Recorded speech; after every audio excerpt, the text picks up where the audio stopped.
Voici le résultat final et on recule au début. Je vous fais un petit étape par étape. Je commence par recouvrir avec une grosse couche d'acrylique épaisse parce que j'aime pas le grain de la toile. Ensuite, je veux me faire un arrière-plan de fleurs assez grossière. Je veux rien de trop léché. Il y a un mélange de médium. Je vaporise beaucoup avec de l'eau aussi. Puis je la vire dans tous les sens parce que c'est une 4 par 5 pieds. Sur le chevalet, c'est pas évident. Ensuite, je trace le dessin avec mon projecteur que j'avais déjà fait au préalable. Puis là, c'est la partie un petit peu plus complexe, je trouve, parce que je dois tricher avec les ombres et la lumière. Je peux pas respecter la logique.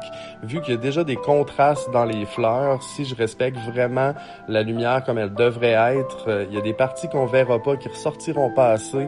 Donc, j'essaie de trouver un juste milieu là-dedans pour que ça reste proportionnel. Rendu là, la partie de plaisir commence pour moi parce que j'ai environ, je dirais peut-être 90% de l'œuvre de fait et je peux juste me laisser aller. Je fais ressortir des fleurs, j'ajoute des petits accents de couleurs. Je prends un gros pinceau de poils de porc pour faire apparaître les cheveux. Je vais avoir quelque chose de vraiment vaporeux, plus une impression de cheveux.